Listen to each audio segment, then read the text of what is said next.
মহেশ্বর? হ্যাঁ মদন দেব, আপনাকে মহেশ্বরের প্রেম ভাব জাগিয়ে তুলতে হবে। না না দেবরাজ, এমন আদেশ দেবেন না, এ যে অসম্ভব। দেবী রতি, আপনার স্বামী মদন দেবের পঞ্চেশ্বরের কাছে কিছুই অসম্ভব নয়। মদন দেব নিজে মুখে বললেন, ব্রহ্মদেব, বিষ্ণুদেব, এমনকি মহেশ্বরকেও তিনি পঞ্চসুরে বিদ্ধ করতে পারেন। দেবরাজ, এতে আমার স্বামীর প্রাণ সংশয় হতে পারে, মহেশ্বরের ক্রোধে তার অস্তিত্ব বিপন্ন হতে পারে। অস্তিত্ব বিপন্ন সমস্ত দেবতাদের। মদন দেব, আপনারা ভালো করেই জানেন তারকাসুরের অত্যাচার দেবতাদের উপর চরম সীমায় পৌঁছেছে। তারকাসুরের বিনাশ তো সম্ভব নয় দেবরাজ। সম্ভব, মহেশ্বরের পুত্রের হাতে সম্ভব। মহেশ্বরের পুত্র? তাও কি করে সম্ভব দেবরাজ? দেবী রতি, এই জন্যই আমি মদন দেবকে স্মরণ করেছি। বুঝিয়ে বলুন দেবরাজ।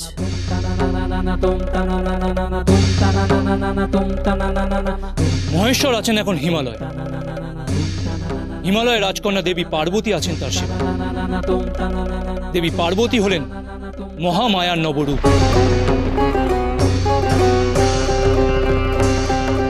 কিন্তু মহেশ্বর দেবী পার্বতীর প্রতি আকৃষ্ট নন।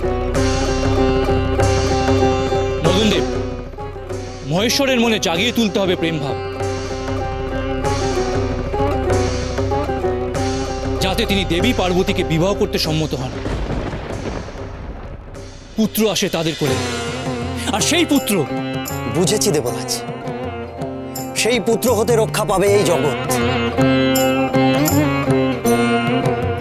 এই জগৎ রক্ষার্থে আমি এই পুষ্পধনু হাতে তুলে নিলাম। মহেশ্বরকে পঞ্চস্বরে দগ্ধ করতে আজ্ঞা করুন দেবরাজ।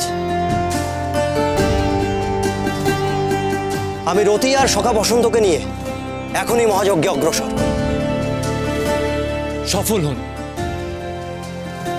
সফল হন আপনারা।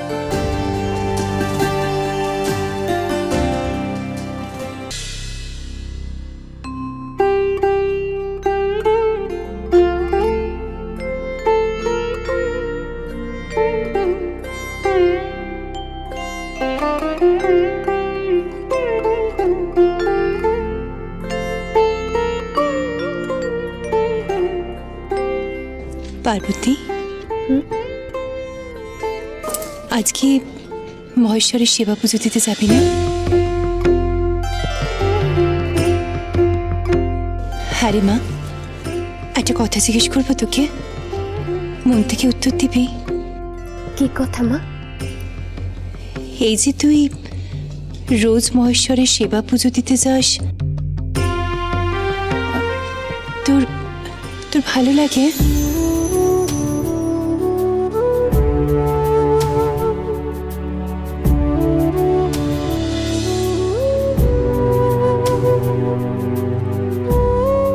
পিতাকে যে কথা দিয়েছি আমি। তুই মন থেকে চাস না, তাই না? মন থেকে কি করে চাইবো বলো মা? তিনি তো আমার সেবার কোনো মূল্যই দেন না, আমার দিকে ফিরেও তাকান না তিনি। যাক বাবা, শুনে স্বস্তি পেলাম, মহেশ্বরের মন টলেনি। কিন্তু বারবার খেলে যদি... একটা কাজ কর মা, তোর দিকে যখন ফিরেই তাকান না, তোর আর গিয়ে কাজ নেই। তুই বরং জয়া বিজয় কাউকে পাঠিয়ে দে, কেমন? তুমি ঠিকই বলেছ মা, আমি আর ওখানে যাব না। কিন্তু কিন্তু পিতাকে যে বলা হয়নি। তুই ও নিয়ে একদম চিন্তা করিস না, আমি বলে দেব।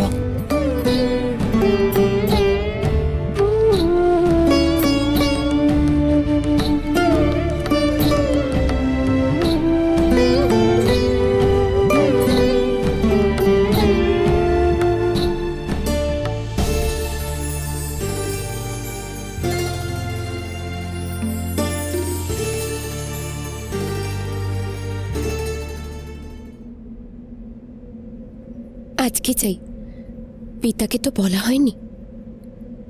কাল আর যাব না।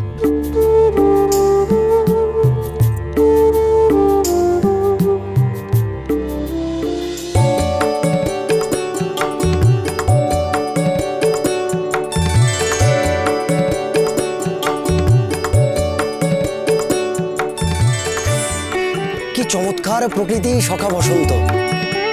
তুমি এই প্রকৃতিকে নয়ন মনোহর করে তোলো তোমার বাসন্তী মায়া বলে, যাতে যোগীবরের মনে দক্ষিণা বাতাসের দোলা লাগে। যথা আজ্ঞা সখা। বসন্তের মলয় পবন আর রঙিন পুষ্পশোভায় এখনই শোভিত হয়ে উঠবে এই অরণ্য আর পাহাড়। স্বামী, আমার খুব ভয় করছে। মহেশ্বরের ক্রোধ তো তুমি জানো। তারই তপস্যার স্থানকে অকাল বসন্তের রঙে রাঙিয়ে তোলার দৃষ্টতা ও চপলতা তিনি কখনো ক্ষমা করবেন না, কখনো না।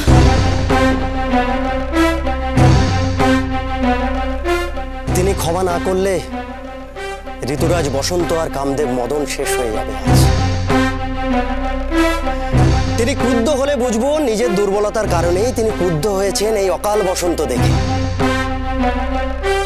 আর তাতেই আমার কার্যসিদ্ধি হবে। তখন বুঝতে পারবো বসন্ত দোলা দিয়েছে তপস্বীর মনে, তাকে নির্বিকার থাকতে দেয়নি। সখা বসন্ত, বিস্তার করো তোমার মায়া জাল।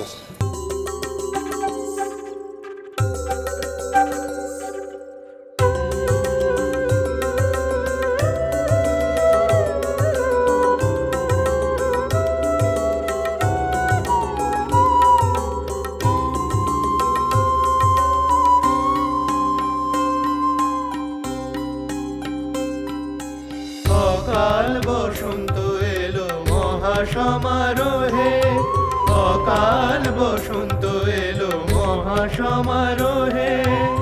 এলো যে মধুমাস,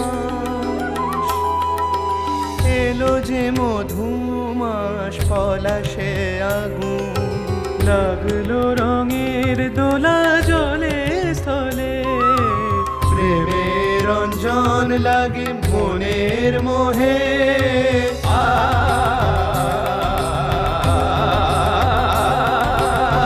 অকাল বসন্ত এলো মহাসমারোহে, অকাল বসন্ত এলো মহাসমারোহে।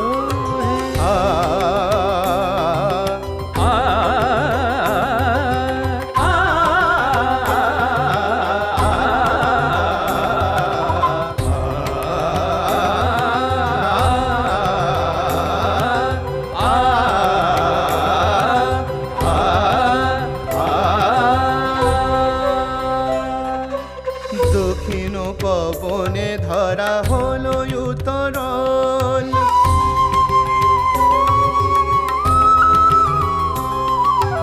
দক্ষিণ পবনে ধরা হলো উত্তরণ।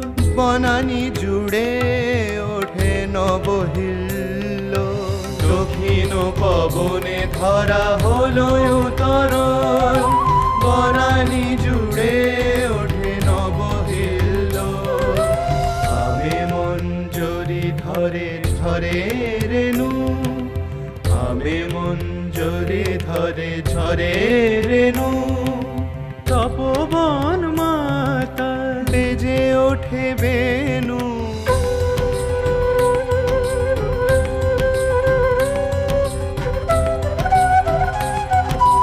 প্রেমের রঞ্জন লাগে মনের মোহে।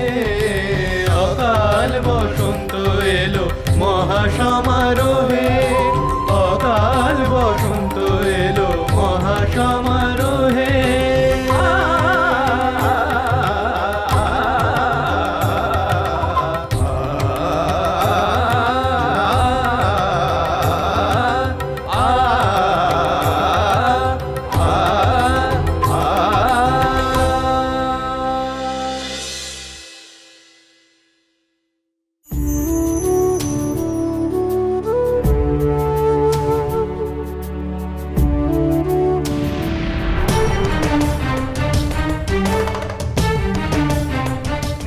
মদন দেব!